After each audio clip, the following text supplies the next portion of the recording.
여기는 경량 철골 구조입니다. 경량 철골 구조 40평 주택입니다. 앞전 시간에 이제 디자인 설명을 해드렸죠. 원가 공개 오랜만에 하는 거니까 보내주세요 라고 댓글 달아주시면 보내주겠습니다.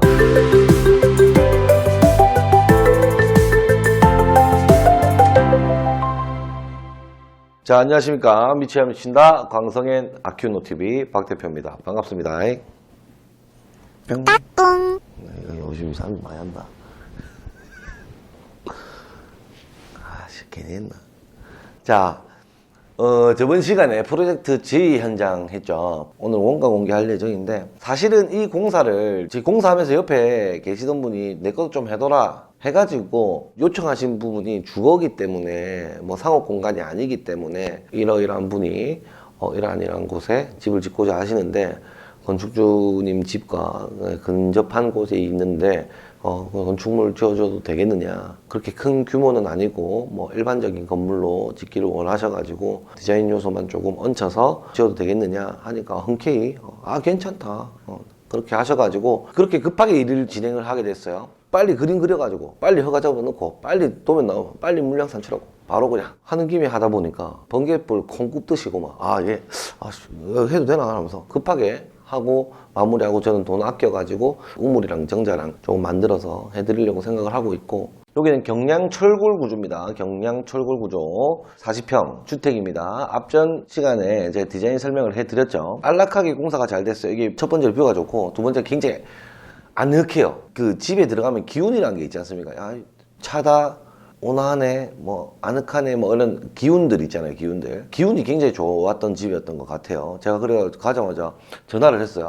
너무 좋다, 안방보다 여기 손님방이 더 좋은 것 같다 하면서 이렇게 말씀을 드리긴 했는데, 굉장히 좀 편했어요. 집이 굉장히 편했고, 제가 디자인하고 저희 회사에서 지었다 해서 편하다고 하는 게 아니고, 진짜 기운이 좋았어요. 느낌이 있으면 느낌이, 제가 뭔 생각했냐면, 평일에 바쁜 도시에서 일하다가 주말에 푹 들어가가지고 비 오는 날 푹 안개 보면서 전을 착 찢어가지고 막걸리를 탁 꼴꼴꼴 따라가지고 막걸리를 한 잔 먹고 파전에 간장을 푹 찍어가지고 푹 먹고, 좋겠더라고. 딱 신선 노름하기 좋은 자리다 라고 느꼈습니다. 아무튼 경량 철골 집의 건축이 끝났고 준공 촬영도 일정이 잡혀 있습니다. 근데 지금이 겨울이잖아요. 지금 겨울이다 보니까 바닥에 마당 타설하기가 조금 불안해서 조금만 날이 따뜻해지는 그날 타설하려고 좀 기다리고 있는 그런 상황입니다. 그래서 그 전에 원가 공개부터 먼저 해드리고, 그런 다음에 타임랩스랑 준공 촬영본이 업로드 될 수 있도록 조치를 해보겠습니다. 이렇게 순서도 좀 바꿔가면 하는 거 아니겠습니까? 그 유튜브에 어떤 살아있는 재미 아니겠습니까? 이 말투와 목소리가 굉장히 싼티난다 라는 댓글을 내가 또 봤다고. 제가 서울말을 쓸 수 없잖아요. 서울말을 잘 못 써요. 좀 싼티가 나도 영 글베인 아닙니다. 영 글베인 아니고 좀 싼티가 나도 이해를 좀 해주세요. 영어는 사투리 안 써요. 오케이? 갑시다. 성공한 사람들은 이런 습관들이 있더라 하면서 어떤 영상이 하나 올라왔길래 제가 잘 봤는데, 그 전날에 우리 직원들한테 했던 잔소리가 그대로 나와 있더라고. 그분이 성공한 사람들 여러 사람을 만나봤는데, 그분들은 시간을 체계적으로 계획적으로 사용을 한다라는 내용이었어요. 그러니까 사람은 성질이 동물과 같아가지고 자고 일어나면 리셋이 된다 이거지. 사람처럼 살다가 자고 일어나면 다시 동물로 바뀌어 있다는 거지. 쉽게 예를 들면, 그러면은 그 동물에서 사람처럼 살기 위해서 노력하면서 이게 눈 떠 있는 시간들을 보내야 되는데, 동물처럼 낮 시간도 살아간다는 거예요. 으슬렁 하이에나처럼 그리 산다 이거죠. 새벽에 이런 경우 있었을 거예요. 막 아이디어가 떠올라가지고 자다가 번뜩 일어나가지고 막 쓰고 막 적고, 진짜 좋은 아이디어다 하고 잠들고 일어나는데 약간 내용 보면 좀 오글거리고 그런 게 있지 않습니까? 그게 동물과 같은 비슷한 성질을 갖고 있기 때문에 그렇다고들 하는데, 자, 그럼 동물처럼 살지 않고 사람처럼 살려면 어떻게 해야 되냐? 다음날 할 일에 대한 계획을 세워놓고 그 계획대로 움직여야만 동물의 삶에서 벗어날 수 있다. 저는 굉장히 공감한단 말이에요, 이 말을. 저희 유튜브 구독자분들은 연륜도 좀 있으신 분들이 많기 때문에 충분히 이해하셨을 거라고 봅니다. 자고 일어나면 동물이 돼 있으니까 하이에나처럼 안 살려면 그 전날 그 계획들에 대해서 한 번 더 꼼꼼히 살피고 내일 스케줄에 대해서 꼼꼼히 살피고 해야 되는 업무에 대해서 꼼꼼히 살피고 잠에 든다는 거예요. 그래서 일어나자마자 그 메모를 보고 그 시기에 해야 되는 업무를 해 나가면서 하루를 보람차게 보내는 것이 옳다라고 하더라고요. 이게 내 말이 아니고 저도 들은 말입니다. 그래서 저도 이걸 가지고 우리 직원들하고 같이 세미나 하거나 팀 회의를 하거나 뭐 하면은 종종 하거든요. 근데 사실 틀린 말이 아니기 때문에 구독하시는 여러분들도 그렇게 좀 사셨으면 좋겠고, 이 말씀을 드린 궁극적인 이유는 오늘 설명해드릴 원가 공개에서도 말씀을 드리려고 그 얘기를 먼저 꺼냈는데, 자, 견적 금액이 있어요. 1차 실행 금액이 있고 2차 실행 예산이 있어요. 노가다도 똑같습니다. 계획으로 시작해서 계획으로 끝나야 돼요. 내일 되면 뭐다? 동물이 된다. 동물의 왕국이 되기 싫으면 계획해라.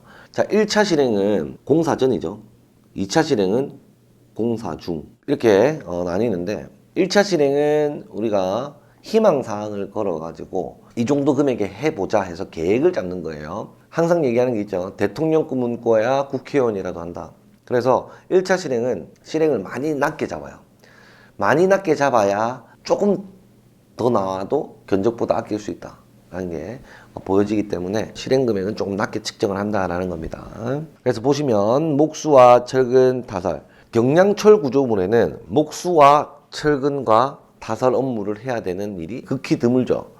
대부분은 철근 콘크리트 공사에는 이분들이 건물을 지어내지만, 경량철 구조물 같은 경우에는 용접제이들이 지낸다 보면 됩니다. 판넬제이들하고. 목수와 철근 타설 노임이 어떻게 빠지냐면 기초할 때 빠져요. 기초할 때. 기초 금액입니다. 기초. 철근 엮고 타설하고 거푸집대고 하는 일을 할 때 들어가는 비용이에요. 애초에 1,500만 원 정도 예상을 잡았다가 1차에는 1,430만 원. 진짜 실제 실행할 때는 1,400만 원에 끝냈다 라고 보시면 되고요. 철골에서 일을 해야 되는데, 철골에서는 우리가 강점이 있죠. 아키우노만의 강점. 철골과 금속 업무는 직영으로 한다. 그게 무슨 말이냐면, 우리 회사에 로우띵스라고 있잖아요. 금속회사, 잡철공장. 자, 우리 잡철공장 로우띵스 직원들이 오셔가지고 공사를 했어요. 그분들이 하다가 보니까 2,700만 원 견적 금액을 뽑았는데, 실제 공사를 하면서 한 400만 원 정도 아꼈어요. 어떻게 아꼈냐면, 시간이 날 때마다 가가지고 우리가 일을 했단 말이지. 제 일정이 10일이라면 한 5일 만에 끝내버렸어요, 그걸. 그러다 보니까 돈을 좀 많이 아낄 수 있었다라는 거예요. 그리고 여기 금속 공사도 확실히 좀 많이 아꼈다라고 볼 수 있습니다. 판넬 공사와 창호 유리 공사에서 굉장히 많이 아끼게 되는데요. 이 두 개의 공사에서 얼마를 아꼈냐면 900만 원, 약 1,000만 원 정도 아꼈단 말이죠. 약 1,000만 원. 1,000만 원 정도 아낄 수 있었던 게, 로우띵스가 금속, 절곡, 절단 등의 업무를 했는데, 요번에 건설업 단종 면허를 냈어요. 전문 건설업 면허를 냈는데 뭘 냈냐면 금속, 창호, 판넬. 그래서 요 파트에서도 직영으로 할 수 있게 되었다. 우리가 직접 공사를 했었고, 그렇게 하다 보니까 가격 경쟁에서 우위에 있었고, 철골, 금속, 판넬, 창호 연달아서 있어요. 작업이. 철골 끝나면 금속, 금속 끝나면 판넬, 판넬 끝나면 창호. 이 1년의 과정이 1개월 내에 다 마무리가 돼버린 거지. 그래서 이제 인건비 측면에서 굉장히 많이 아꼈다. 그리고 창호 면허를 따기 시작하면서 알루미늄 또는 그 플라스틱 샷이 공장에서 도매가로 저희가 떼올 수 있는 그런 상황에 놓여져 가지고 조금 더 저렴하게 공사를 진행할 수 있었다라고 보면 되겠습니다. 그리고 비계에서는 980만 원에서 880만, 100만 원 아꼈고, 조적에서도 한 200만 원, 미장에서도 조금씩. 건축주 지급 품목도 있네. 건축주 지급 품목, 단열재, 레미콘, 철근들은 저희가 돈 받아서 한 게 아니고 건축주가 직접 사서 했습니다. 직접 사서 했는데 2,500만 원 잡았다가 2,900만 원이 나왔어요. 금액이 오르면서 그랬습니다. 결론적으로는 2억 8,800만 원에 공사 계약을 했습니다. 이 공사 금액에는 보험료, 세금, 각종 세금, 경비 관리비, 이윤이 빠져있는, 제외되어 있는 공사 금액입니다. 그래서 2억 8천만 원, 견적에서 2억 5천만 원, 한 약 3천만 원 정도 아껴가지고 공사를 완료했고 이 아낀 것만큼 선물을 줄 생각입니다. 우물과 병자를 서비스로 구입해서 앉혀드릴 건 앉혀드리고 우물을 만들어 드리려고 하고 있습니다. 이 금액이 약 3천만 원 정도 나오는 것 같아요. 경량철골 구조의 건물 자체가 항시 다루는 건물도 아니고 매번 저희가 노출할 수 있는 건물도 아니에요. 그래서 이런 건물들도 한번 송출해서 고객들에게 소개를 시켜보자. 경량철 구조물의 좋은 점이 가장 강점이 하나 있는데 그게 뭐냐면 단열이 굉장히 좋아요. 겨울에는 따뜻하고 여름에는 시원하고 서늘하고 하는 그런 단열 부분에 있어서 굉장히 좋다. 왜냐면 이 기술적인 부분을 한번 설명해 드릴까요? 보통 철근 콘크리트는 기초가 이렇게 쓰고 벽이 이렇게 씁니다. 그러면은 여기 위에다가 뭘 하냐? 안쪽이든 바깥쪽이든 단열재를 붙이게 됩니다. 그리고 내부에 보면은 상가 같은 경우에는 핀 떼고 몰탈 견출을 해가지고 페인트 칠 하든지, 집 같은 경우에 집이 단열이 중요한 거니까 이렇게 각재를 넣어서 석고보드를 이렇게 칩니다. 석고 투플라이를 치고 마감을 하게 돼 있죠. 바닥은 뭐 말씀드릴 건 아니기 때문에 바닥은 넘어갈게요. 바닥은 똑같이 보일러 판넬 히팅 시스템 들어가겠죠. 그랬을 때 단열 효과가 있는 것들이 어느 게 있냐? 실제로 우리가 단열 성능을 느낄 수 있는 거는 이 부분이죠. 지역에 따라 그 벽 단열의 기준이 조금 틀리긴 하지만 해당 그 단열재로 단열을 튼튼하게 만듭니다. 근데 철골 구조는 왜 일반 콘크리트 건물보다 왜 단열이 더 좋냐 라고 말씀하시면, 자 이렇게 기초가 있어요. 기초가 있고 처음에 뭐가 씁니까? 파이프가 써요. 쇠 파이프가 쓴단 말이죠. 여기 뒤에 어떤 게 붙냐면 C형광이 붙어요. 그리고 뭐 어떻게 판넬이 붙습니다. 사실 실제로 판넬이 하는 역할이 뭡니까? 판넬 역할하는 게 콘크리트 벽체가 역할하는 거랑 똑같아요. 그럼 판넬로, 이미 판넬 자체가 단열재잖아. 자, 이거 자체가 단열재예요. 이게 보통 THK 100짜리로 한단 말이에요. 100T짜리 판넬로 벽체를 세웁니다. 그럼 이미 벽에서 단열 성능이 추가가 되죠. 그런 다음에 여기 위에다가 뭐 하냐면 단열재를 붙입니다. 또 판넬 있고 또 단열재가 붙어. 자, 이렇게 해서 끝나냐? 아니야. 이게 어떻게 돼 있냐면 안쪽에서 보면 이렇게 또 각파이프가 붙어요. 이렇게 각파이프가 붙고 짜라랑 짜라랑 석고가 붙는단 말이에요. 여기 이 벽체만 봤을 때 이 부분 있죠? 색칠한 이 부분. 이 부분이 텅 비어 있잖아. 이 부분에 뭘 하냐면 또 단열재를 넣습니다. 뭘 넣냐면 글라스 울 또는 인슐레이션이 똑같은 건가요? 인슐레이션 또는 아이스핑크 또는 우레탄 폼. 이걸 왜 하냐? 자, 철근 콘크리트가 열 전도율이 빠를까요? 쇠가 빠를까요? 쇠가 훨씬 빠르죠. 쇠 요 표면을 닳구면 요쪽 딱 되면 요것도 뜨거워요. 맞죠? 쇠가 여기가 차가우면 여기도 금방 차가워져요.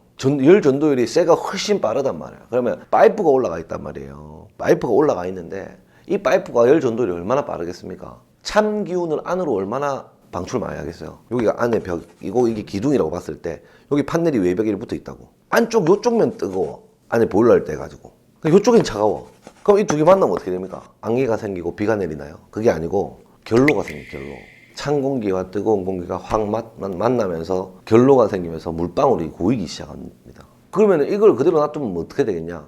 이 결로 현상이 이루어지면서 뚝뚝뚝뚝 떨어지는 그 물들이 내부로 들어오든지 외벽으로 빠지면서 오염을, 외장재에 대한 오염을 시킬 수도 있다. 그래서 얘들을 잡아 넣는 거예요. 싸는 거지. 똘똘똘똘똘똘 이렇게 싸매는 겁니다. 자, 그러면은 이 벽체의 두께가 얼마나 두껍냐? 일반 철근 콘크리트 볼까요? 철근 콘크리트 벽체가 통상 200이에요. 단열재가 예를 들어 100이라고 볼게요. 그럼 벽의 두께는 300에 내부 한 50. 그럼 350 정도의 벽체가 형성이 돼요. 자, 근데 여기 보세요. 단열재 100, 외단열재 100, C형광 이게 50cm거든요. 여기가 50. 각간 있죠? 이거는 잘 알아야 되는 게 철근 콘크리트는 벽체가 쓰면은 여기서부터 저 끝나는 전까지 쭉 일직선으로 가잖아. 근데 이거 파이프가 쓰는 거는 기둥이에요. 일률적인 공간에 자리를 한다고 이게 기둥처럼. 그러면 기둥이 없는 자리에는 다 단열인 거야. 다 단열. 그럼 기둥이 없는 자리에는 100짜리 단열재가 들어간다는 거지. 그리고 벽체가 서기 위해서 우리가 다루기를 된단 말이야. 그럼 그 공간이 50 정도 남는다고. 얼마냐? 400. 철근 콘크리트 같은 경우에는 단열 100이고 일반 벽체가 250이라고 봤을 때 철골 건물의 벽체는 400 전부 다가 단열재로 형성된다. 그럼 단열 효과가 엄청 셀 수밖에 없는 거예요. 이게 좋을 수밖에 없는 거지. 이상으로 프로젝트 G 현장에 대한 경량 철골 구조의 40평짜리 주거 공간 주택에 대한 원가 공개를 했고요. 그 이후에 준공 촬영물을 찍고 타임랩스 정리해서 한 번 더 업로드 하는 걸로 하고요. 저희가 오랜만에 원가 공개를 하는 이유가 현장이 진행 중이에요. 지금 끝난 거에 대해서는 제가 서류를 드렸고, 지금 하고 있는 공사들은 조금 규모가 크다 보니까 연달아서 이렇게 되지가 않고 조금 공사 기간이 길어지다 보니까 그거는 끝나는 대로 또 올리도록 할게요. 원가 공개 오랜만에 하는 거니까 보내주세요 라고 댓글 달아주시면 보내주겠습니다. 저희가 저장하고 있는 데이터베이스가 한 400개, 한 500건 되나요? 500명 정도의 이메일을 저희가 들고 있어요. 우여곡절 끝에 뭐 어떻게 할지 대책을 찾다가 아날로그 방식으로 대처하겠다. 뭐냐? 이메일 다 보내주세요. 그냥 다 저장해 놓을게요.